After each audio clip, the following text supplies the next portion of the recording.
Well, really fabulous. We're still just a couple of days off the actual completion, but already we can see exactly how the boat's going to look. We've got the engine, we've got the new prop, we've got the new shaft in, and all the woodwork and the paintwork is finished, and the boat's looking absolutely fabulous.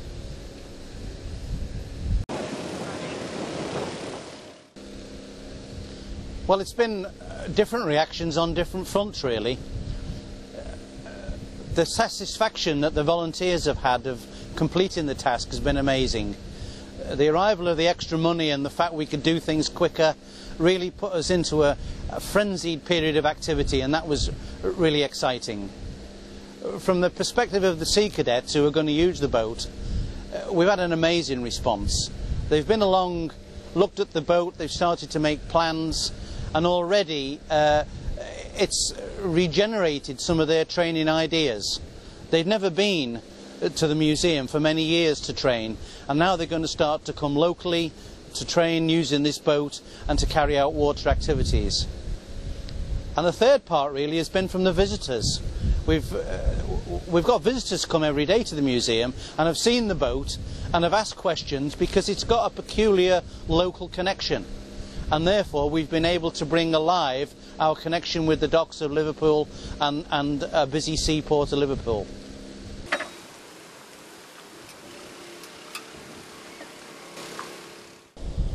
Well, it's up and down this water, that's what's next.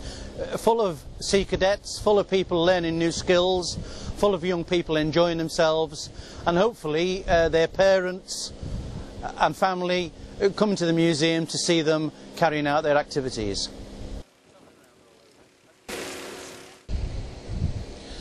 Well, firstly, they'll be able to carry out their boat training locally. Currently they travel some distance, which involves expense and time wasted. They'll be able to come to the National Waterways Museum to do that, which is another plus for us. And also the fact that they've got 8 miles, 9 miles of lock-free canals will enable them to use the boat not only as a boat in its own right, but as a support vessel for other activities, canoeing and that sort of thing. So they'll get many benefits from using it. An amazing contribution, actually. We've had young people working on the boat. That was the first step, that we involved some of the trainees in the Heritage Boatyard that's based here at the museum, and they were involved in replacing rotten timbers, preparing the engine beds and other such things. So they've been immensely had an immense opportunity to use the boat. The next step, of course, is to develop the skills in boatmanship of the cadets, and that's to come really, but the messages we're getting from them is that they're going to find the boat extremely useful. Well, it certainly was, yeah. It was rewarding for us all as volunteers to think that we'd been supported by the Haven Academy. It's been rewarding for the Sea Scouts who are involved, but I really hope it's been rewarding for Haven as well, because when we met Robin Knox-Johnston at the presentation, it was clear to me that he cared about young people and getting them out on the water, so we hope that we've done our part.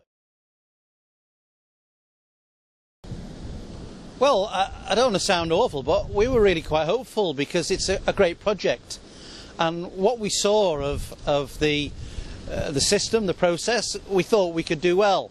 And I think the other part to it is when you're working with funding and when you're trying to get funding, you've got to be optimistic. You've got to hope that you've got a chance, and a bit of luck has been with us, I think.